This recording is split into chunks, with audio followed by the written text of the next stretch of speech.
Welcome to Autism Knows No Borders, a podcast where people connected to autism inspire change and build community.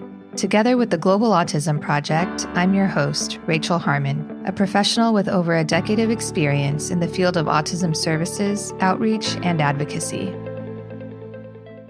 How do autism and ADHD interact in everyday life?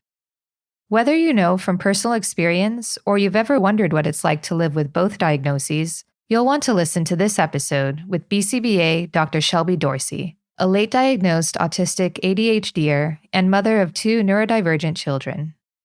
This episode is part 1 of my conversation with Shelby Dorsey, and we discuss what it was like for Shelby to receive her diagnoses later in life, how she felt misunderstood growing up, understanding autistic strengths and challenges, how society responds differently to people with autism versus ADHD, thriving in social interactions and personal relationships as an autistic individual, why Shelby values authenticity over social pleasantries, and how her family operates in a flexible, non-traditional way to accommodate their neurodivergent needs. In this episode, discover what's possible when you speak your truth. And now, I present you Dr. Shelby Dorsey. I'm Dr. Shelby Dorsey, and I am an autistic BCBA with ADHD and a PhD. And I own the online store, the SD Store, and I run a consulting company called SD Consulting. As an autistic BCBA, I love to use the internet to build communities, to discuss advocacy, awareness, and show a lens of a person with my disabilities, like an authentic lens of my life. I have 2 neurodivergent kids and a neurodivergent husband, so our life looks a little different than the average family. And I like to use that in the intersection of academics and the science to bring ABA and disability awareness into all aspects of conversation. And that's me. Amazing.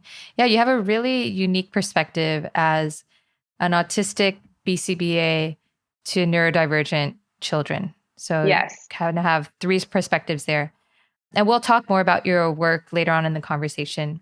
But I wanted to back up a little bit and talk about your diagnosis, because you were diagnosed later in life, right? Yes, I was. What was that like for you to discover that about yourself at that moment? It was actually super refreshing. And some people, they don't imagine that that's the perspective that I'll have. But as a child, I was called things like obnoxious, eccentric, wild, a lot, bossy, too much. And as I was starting to grow older, I was seen as cold or intimidating. I was seen as somebody who questions authority and doesn't want to be a team player. And those were things that were said to me, not just like, oh, I've heard them. Like I would, get called into work or in high school as young as kindergarten. In kindergarten, there was my teacher said, Shelby, if you're so smart, do you want to come teach the class? And I said, yes, thank you. And walked up to the front of the room, and she called my parents. And thankfully at that time, my parents were kind of like, haha. But as that same attitude, like later in life, it wasn't so cute to everyone else. And I wasn't sure why that was the way that I was. And so I first got diagnosed with ADHD, and then 18 months later-ish, I got diagnosed with autism. And it was a really eye-opening experience for my family, my parents, my siblings, my husband, my kids, because I had already graduated with my PhD. I was already trying to build a career. I had 2 kids. It was just an interesting time to discover that. And so I had to really look at, what does the diagnosis mean for me? What does it change? How am I going to use this? Because I'm very efficient, effective, get something to use it and to be productive and to go forward. And so it really helped a lot. But I look back and as a child, so I was born in 1990, the DSM autistic checklist or the autism checklist, ASD checklist, I say checklist, but the list of each criteria. Yes. It wasn't put into the DSM until 94. So I was born in 1990 and I had spinal meningitis. My parents didn't know if I was going to live. I was in the ICU. I survived. And because of that, I had to go to child wellness checks throughout childhood. So when I was 1, when I was 2, when I was 3, so 91, 92, 93. In 93, at my evaluation, one of the questions in my little report book is like, Shelby, can you point to your wrist? And I said, I can, but I won't. Like, that's my answer. And then it's like, Shelby, where is your elbow? And I said, instead, can I tell you about my gluteus maximus? And because I'm being funny. Like, I think I'm funny as a little kid. And they're like, okay, she's fine. Like, she's just she's like a lot, but like, she's fine at 3. And so at 4, when the Texas child care, like welfare, I live in a rural area. So it was like a van that came to your community center and all the special needs kids went through and all the Head Start kids, like we all went through to get all our like ears checked, eyes checked, a cognitive checklist. And 93, they told my parents, like, it seems like she's likely going to have a high IQ. She's cleared. No need to come back. In 94, in my same town, in my same community center, they had the new DSM and would have had that criteria list. And I was never compared to the criteria list by 1 year, which is, I didn't learn that till later when I like started digging into it. But it was really fascinating because I meet a lot of people my age, and I'm 35. A lot of women get diagnosed at this age, and we're all around the same age. And I meet families who are like, I don't know how we missed this.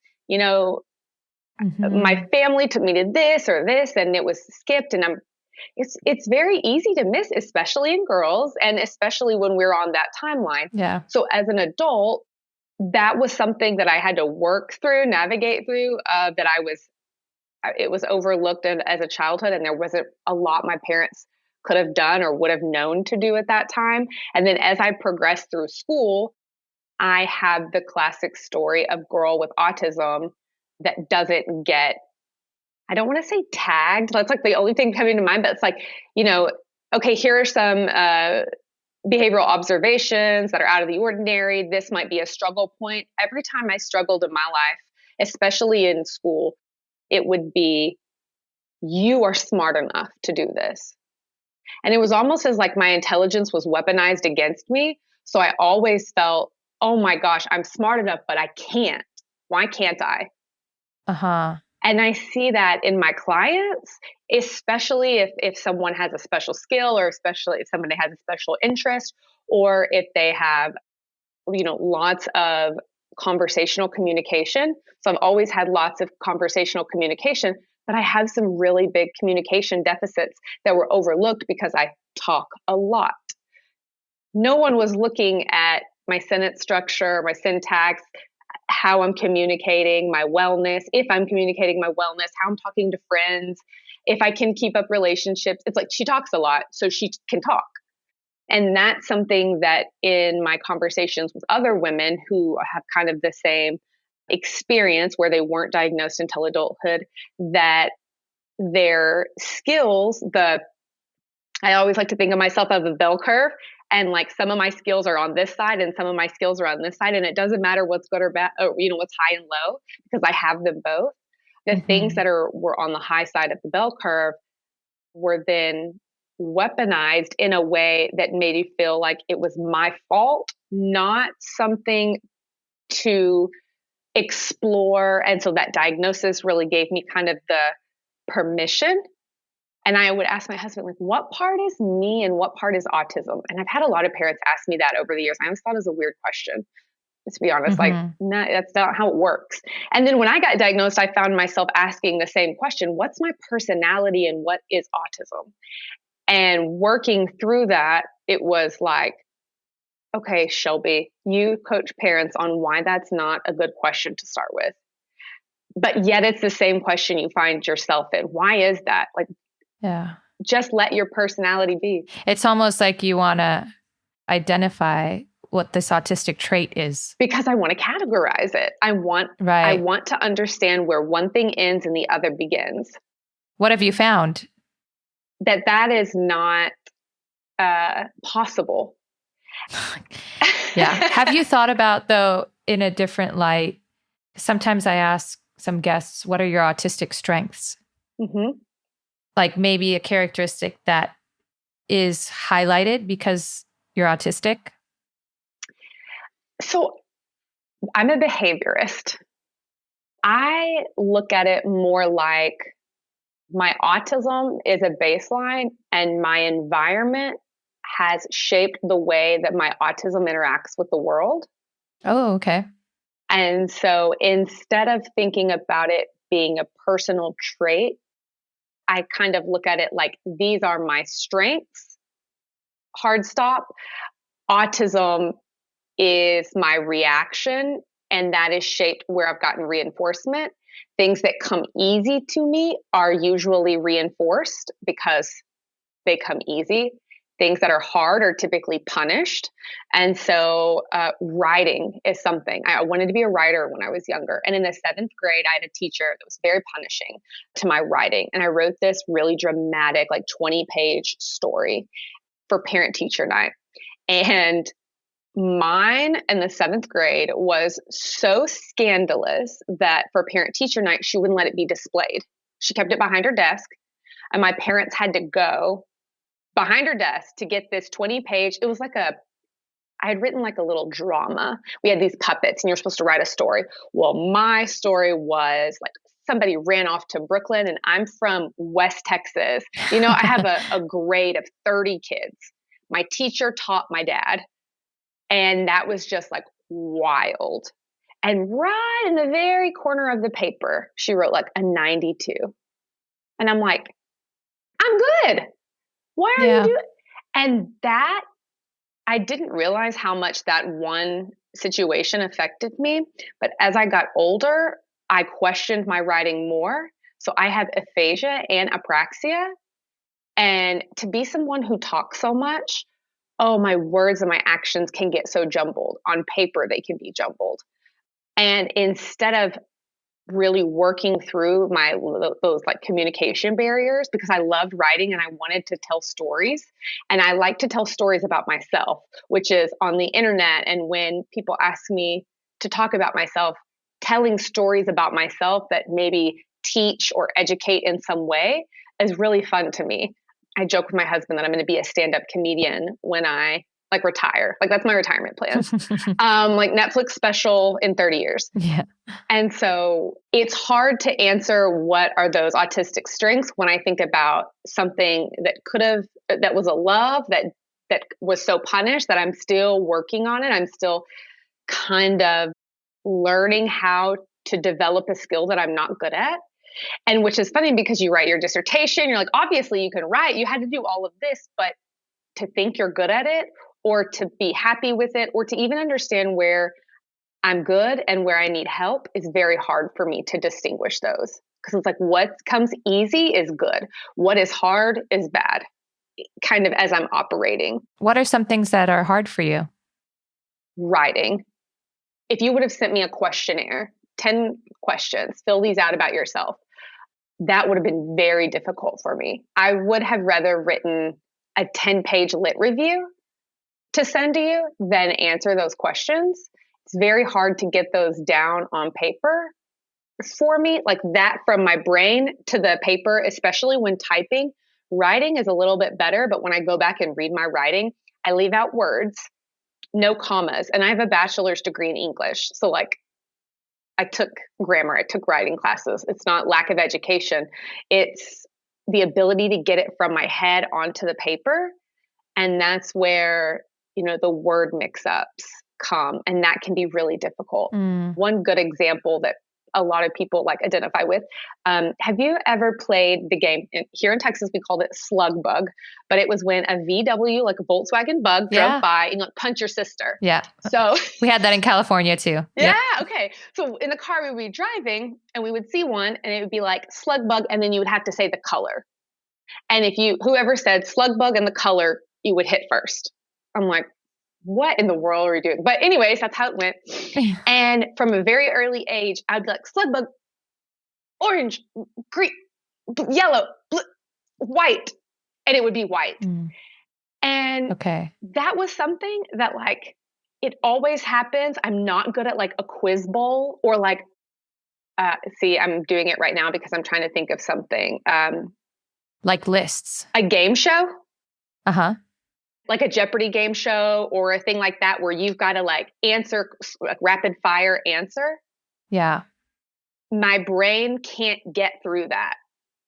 Like it can't, it like stumbles. So even in presentations or when I'm talking, when I have consulting clients, I always explain to them like my speech pattern. Sometimes I'll pause in strange places where they think I'm stopping for them to talk or I'm confused and it's just kind of like my brain is so much faster than my mouth.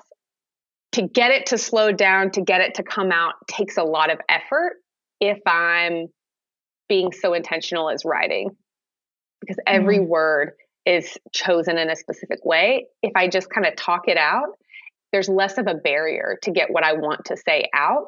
And so I've leaned into speaking events and I've been criticized in the academic community because I don't have publications. I don't have a book, and it fuels me to go more and talk more about it because that's part of the disability is getting these things on paper, following the order of getting something published.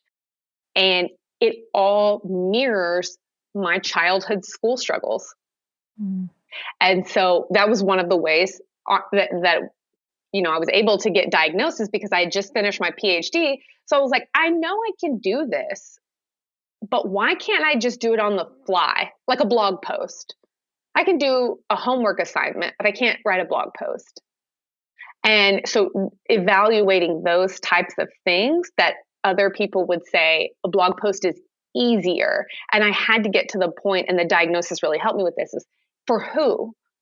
For you, maybe, but what's hard for me might be different. And that has been a struggle in my professional life, in my personal life, in community, because there is a real resistance to separate intelligence and different abilities, especially if you're like presenting as a professional. There's not space to not have the right words. There's not space to say, this is something that I find really difficult. Because there's this expectation of performing in a certain way. Yes. If you struggle, if you pause, if you have like a lapse, then your expertise is questioned. And so when my expertise gets questioned based on my symptomology of autism and ADHD, and that is kind of bizarre to work through as a professional, because I'm like, these things don't equal each other. Because I can't do this doesn't mean I'm not a professional. Because I do this doesn't mean I can't be a good mom. Right. XYZ. Yeah. But others do find that those related. Hey, Rachel here. Are you enjoying this episode? Want to hear more valuable content from others you can relate with? Be sure to subscribe to this podcast so you can stay up to date on future episodes. And now back to the conversation. And how would you say that your ADHD and autism interact? I mean, like oil and water. It's not fun. I'm so glad that you asked that. I feel like my ADHD is more debilitating socially than my autism. And that's been my experience because the way that we talk about autism, especially in Western world, America, is a certain way that when people find out I have autism, it's like, oh, you have autism and you got your PhD? You have a family? And it's like, yeah. But when I have ADHD, it's like, yeah, so does every other seventh grade boy. Like, drink a Mountain Dew. And it's like, what? Mm-hmm. The executive functioning that dysfunction that I experience with ADHD is less accommodated for. But when I have autistic traits that someone sees, they're much more likely to accommodate me, to offer modifications that they don't with ADHD. And so when I'm doing something and those two things interact, I try to name them for people, because especially in my field, I'm a behaviorist. And so almost everyone I'm working with is working in the capacity of autism in some way. So naming it, to me, helps me teach the other person, this is what this, you can read this criteria in the DSM-5, but this is what this looks like for me. This is what this looks like. And doing the same thing with ADHD. But in my brain, it's kind of like scrambled eggs, because my autism wants to be very rigid, and my ADHD cannot keep up with my autistic expectations. Oh, that's fascinating to put it like that. It's exhausting, because on my perfect day, everything's just right. They interact in a way that I really enjoy. I like these things about my personality. It feels like home. Can you give an example? Like, what does it mean for you to thrive? That's a really good question. So being able to thrive for me is being in a space that is safe to be authentic. So for my behavior set, that's going to look like the ability to brainstorm without something being in permanent marker. I feel like, as like a lifelong learner, everything is always evolving. So learning is there's never a period at the end of learning. And because I like to approach learning that way, it also means I don't want another person to put a period on my learning. And so when I'm thriving, I have the space to brainstorm through my thoughts, to brainstorm through my expertise, to brainstorm through where I can get, and work collaboratively. And I really love collaborating, but I'm exhausted by people. So when I'm thriving, I have just enough energy to get the best out of the group, but I know when to say stop. I'm able to be direct without fear of being told I'm aggressive or too dry, intimidating. And those are things that I really appreciate about interacting with other autistic people, because if I'm angry, I will say, I'm upset. I'm angry. And if I don't say that, you can just assume I'm not angry, period, full stop. But when I go into work, or I go into a place where I'm interacting with individuals not on the spectrum, there's a lot of, that sounded passive aggressive. I mean, I've even in real life had a person very high up at the company that I work for text message the wrong person. They text me about me in a meeting and was like, Shelby's so passive aggressive. Wow. And I was the director of clinical services. I am the expert in the room. Yeah. And I was like, I don't do passive aggressive. I do direct. Mm-hmm. If I was going to tell you something. And so when I'm thriving, I have the space to be that with an audience that is going to accept that what I say I'm at face value, and I'm being authentic, and I'm telling the truth. And there's not a hidden agenda around emotions.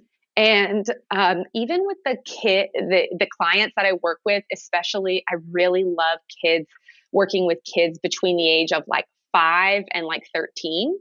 kind of a hard age, and especially 8, 9, 10, people will start aging out of ABA services. And I hope they don't. Anyone who hears this, that's not what I would recommend, but it just so happens in the how the field is set up right now that happens. And that's my favorite age. But also, I will be sitting with a client and they will say like, I don't love you in pink. And I'm like, I value that. What colors do you like me in? You know, I don't like when you wear stripes either. But I think pretty much everything else you wear is good. And it's like, that means a lot to me. And they're being so honest.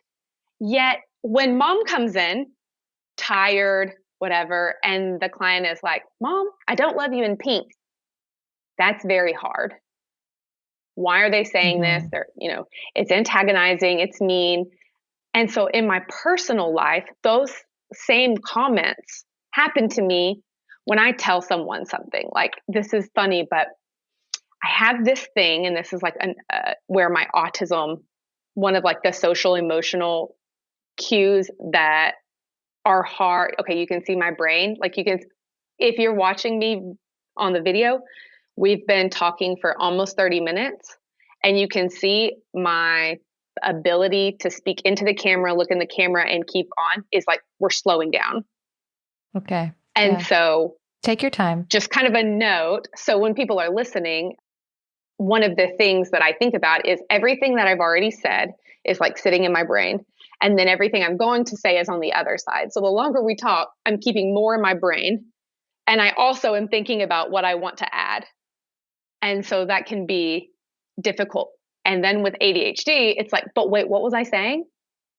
And it's like, I have all of this. So anyways, let me not go down too far, but you will notice that like my communications patterns start to get choppy during like this part. And it happens in presentations. It happens in everything. Would it be helpful to take a break? No, because it will still happen. Okay. Just offering it in case. I appreciate that. It's kind of like sputtering. And it's like, I used to drive a stick shift in high school. When I was teaching my husband how to drive a stick shift, it'd be like, you know, it'd be like kind of going on the road. That's kind of what it feels like sometimes. And it's like, even if we took a break when we got back on, I would still be like, and then sometimes it smooths out. Okay. But it's just a feature of my communication. And that's something that in my personal life, getting a diagnosis and kind of, you know, bringing it full circle was like, if someone gets a bad haircut, if my sister gets bangs and they're bad, and by bad, it means I don't personally like them. I can't say anything about the bangs, or it'll be like, those are terrible. Bucket hats. I hate bucket hats. And I don't hate them on other people. Like they're very helpful, but my husband will try to wear a bucket hat and I feel rage. I'm like, that's so ugly. When we were dating, he's like, you are mean. I'm like, I'm not mean. I'm not doing it to hurt your feelings. I'm doing it because I don't want you to walk out ugly. And he's like, you can't say that. Yeah. And I've heard this from a lot of autistic people that they're very honest, right? And the directness is there. Mm-hmm. Is it because like having that kind of BS cover is like a form of masking in a way and you don't want to pretend? Yes. I think that is a pretty big part of it. The interesting thing to me is that when I talk about it with people, there is some assumption that there is forethought. Like, before I see you in your bucket hat, Rachel, and I'm like, no bucket hats. And I think about it, and then I'm like, well, I'm not going to tell her that. It's like, no, it's okay. I just got to be honest. It's like my response is void of emotion towards you. And so it is a fact. Just like I would say, your background is gray. My shirt is pink. Your bucket hat is ugly. Okay. So you're not thinking about how I would feel about you saying that. I'm not thinking about that at all. I mean, that's an active thing that I have to work on, because like my family, my daughters will be like, you can't say that. But do you understand why when they explain it? I understand, but I don't think that it's a good idea. Okay. You'd rather just be honest and have the truth out. Yeah. And if you don't like me in pink, I'd like to know that. Fair. And this is something that's interesting that there's not a lot of research on, but maybe as more girls, women get diagnosed, as we come full circle with autism, things, we'll get see a community response around this. But I don't have like a self-perception, and I don't see images in my head. So Temple Grandin, for example, she's a person that people will ask me about and be like, you're like Temple Grandin. I'm like, funny enough, I'm exactly opposite, because she sees elaborate photos in her head. I don't see pictures in my head. When someone says picture an apple, there's not an apple there. I also can't see myself. So if I'm not looking in the mirror, I don't know what I look like. And I also don't like, people will say, like, I don't know, do you like it? Does it look good? But they're already in the location with the outfit on. And I love fashion and I have a store. So my stories are about fashion, but it'll be like, do you like it?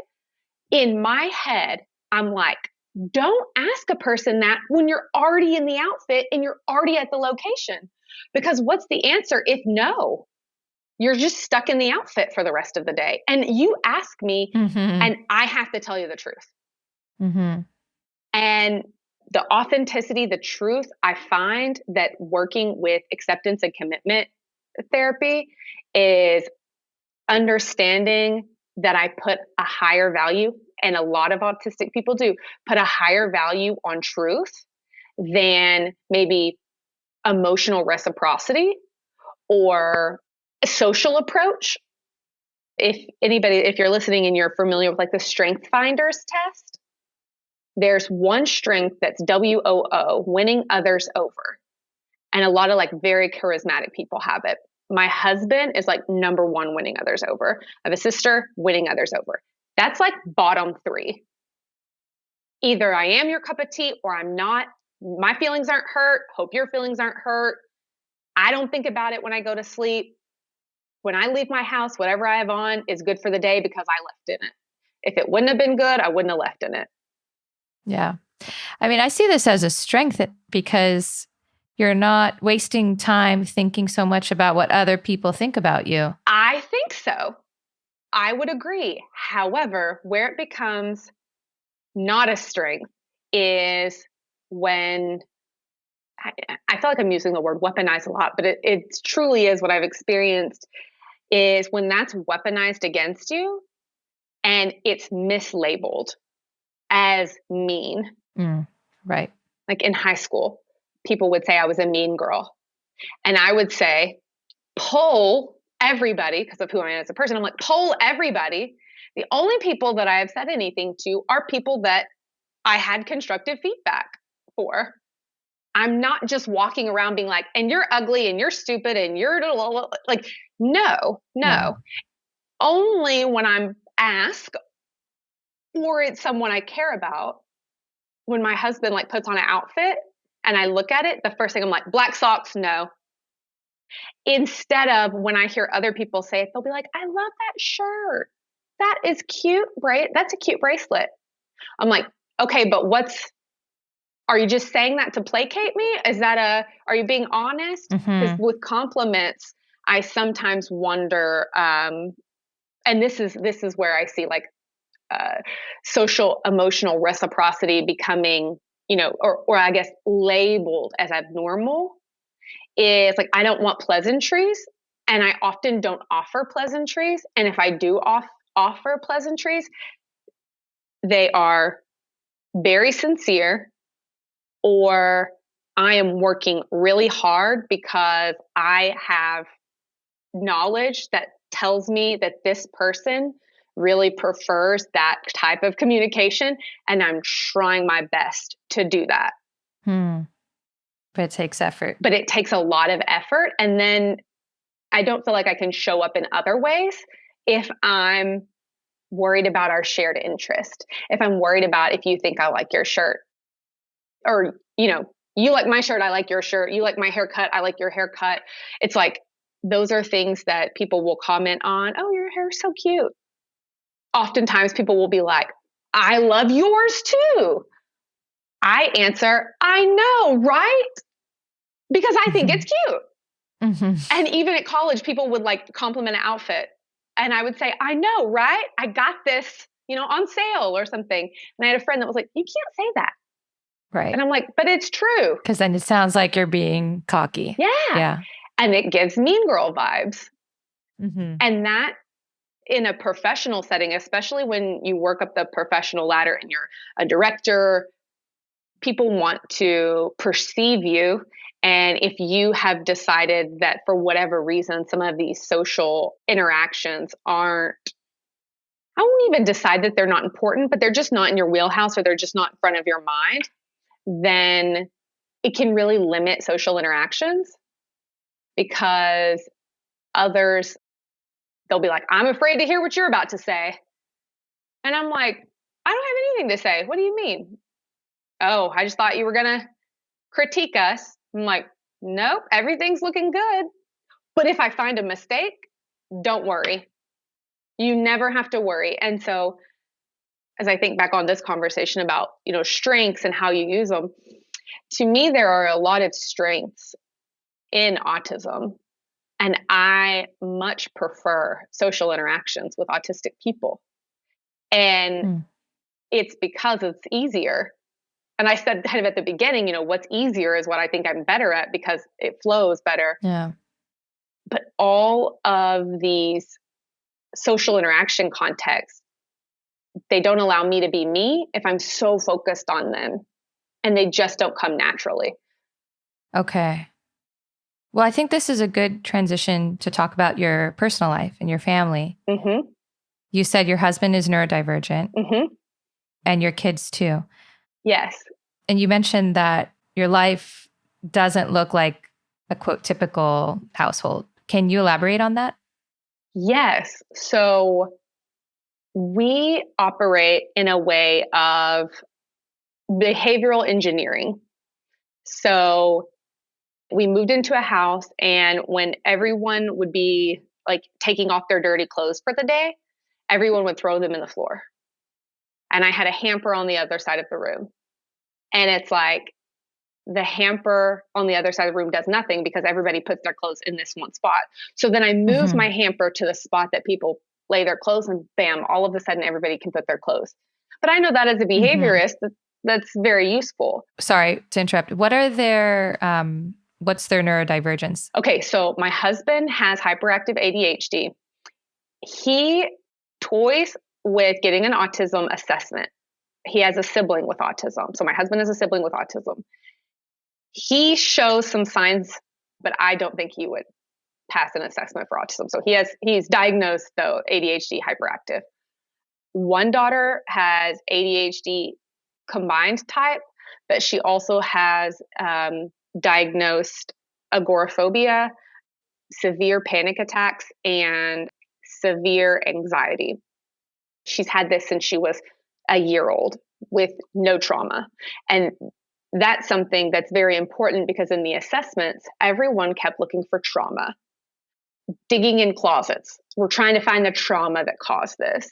And as we worked through diagnoses and worked through partial hospitalization, outpatient group, and then it was kind of like, oh, wait, is this neurological? But it was years in the making. I mean, she was probably 11 or so, and she had been having panic attacks since she was 1 and 2. I didn't know what they were, though. And so she has quite a list, but they all really circle back to ADHD, and she will have intrusive thoughts so that they cause panic. And then because she has such terrible panic attacks, she's afraid to have a panic attack. And so it's really cyclical. That's one. And then other daughter has autism and ADHD combined type. Okay. And so my kids are 17 and 5. So one's going to be a senior in high school and one's going to be in kindergarten. And so we've got mom, autism, ADHD, dad, ADHD, oldest daughter, ADHD, youngest daughter, autism and ADHD. And so how that also looks around our house is I've eaten the same cereal for, I would say, probably 12 out of the last 20 meals, dry frosted mini wheats, breakfast, lunch, and I didn't eat them for dinner yesterday because I ate with my grandparents. So when I was younger, my mom would say, like, that's not a real meal. You can't do that. Mm-hmm. Or there would be restrictions on how many times you can eat something. Everybody's eating one meal. In my family, everyone eats a different meal. We eat standing up. I don't know why. Nobody just seems to want to sit down. So we usually eat standing up. But together, like around the table? Or not even? Sometimes. And that's okay. It's like a much more flexible schedule because everyone kind of has their different needs and their different preferences. So my youngest daughter loves like fried chicken. So I will let her have fried chicken every single day that she wants fried chicken. Breakfast, lunch, dinner. Do you worry though about her nutritional intake? Yes. And my own. Okay. Every person in the family. And that's what's difficult. This is an example of how we might be different from others. So like, because of our limited intake, I drink these protein shakes, which is not an ad for these specific ones, but this is what works best for my stomach. And so like, I do have to have supplemental nutrition because you can't get all your nutrition off of frosted mini wheats. But I will eat those. And then one day I'll be like, no. And I'll eat trail mix for 6 weeks. Breakfast, morning. Only if something, like if an event is happening, that may switch what I eat, but rarely. So as an adult grown up, obviously, but like as a grown up, you don't typically walk into a house and be like, she's eating fried chicken at 7 a.m. You're eating trail mix. Like what is going on?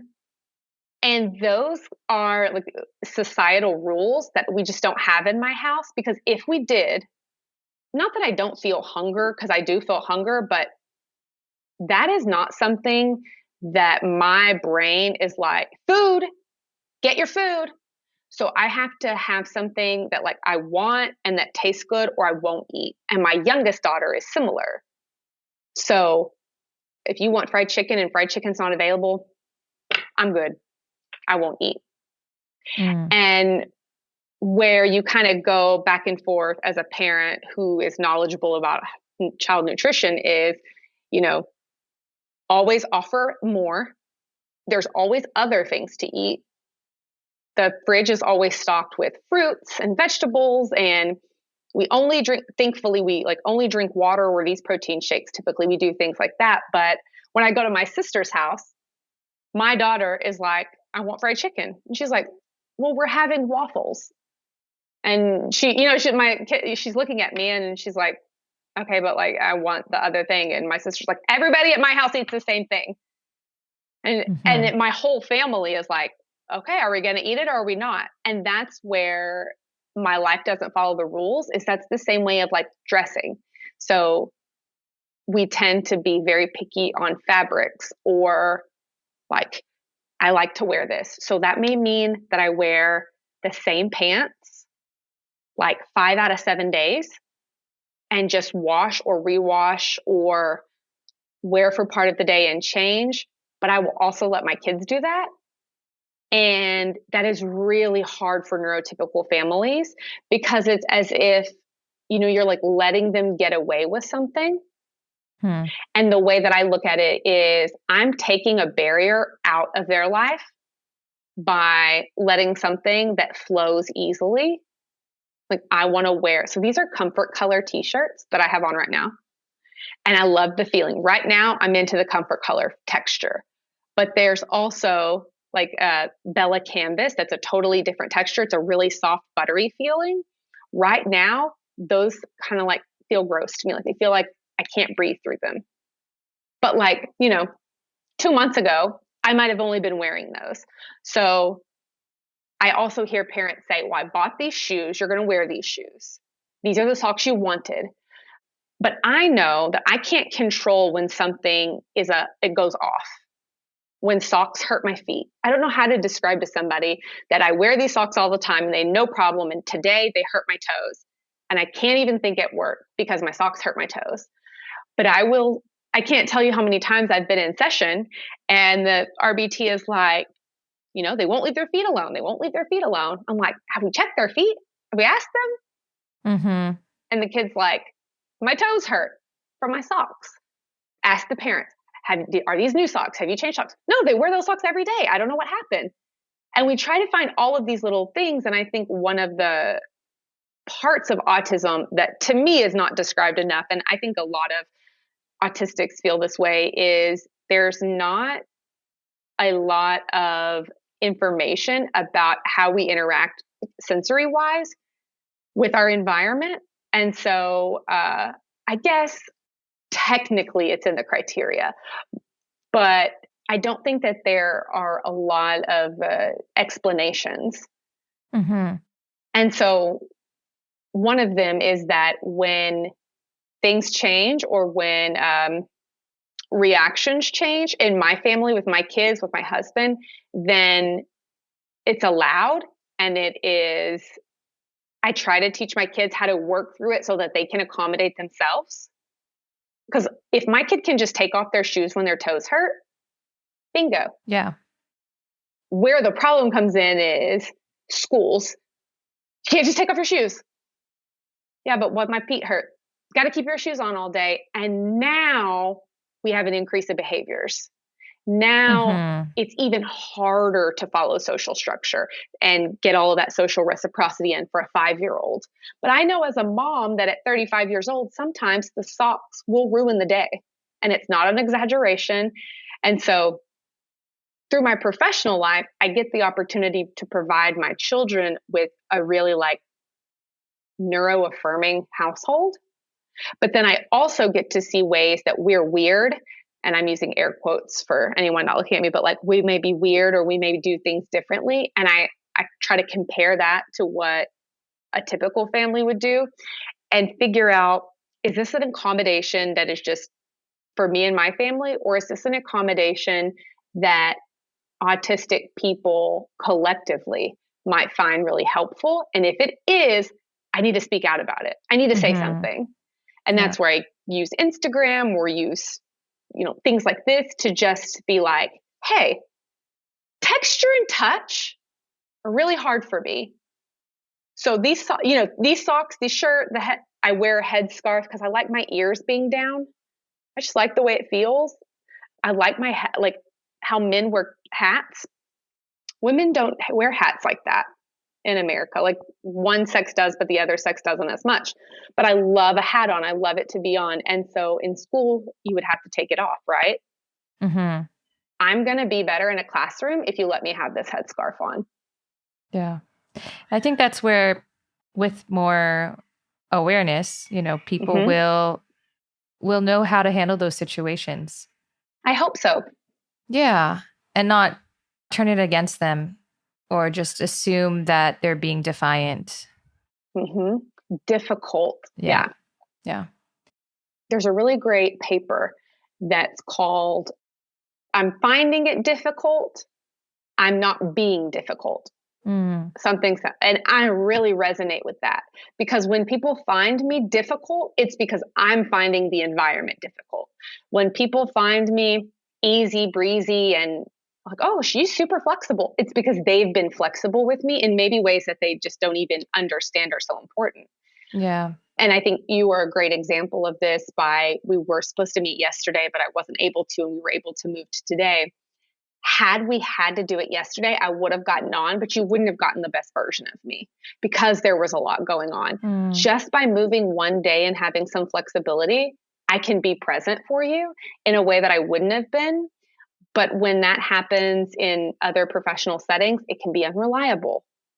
they're unreliable, or she's always changing the schedule. Mm-hmm.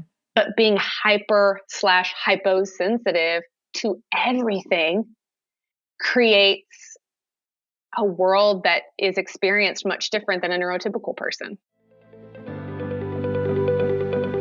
Thanks for tuning in to Autism Knows No Borders. If you enjoyed this episode, be sure to subscribe and come back next Thursday for part 2 of my conversation with Dr. Shelby Dorsey, where we discuss how applied behavior analysis can be done safely. Thanks for listening. Take care.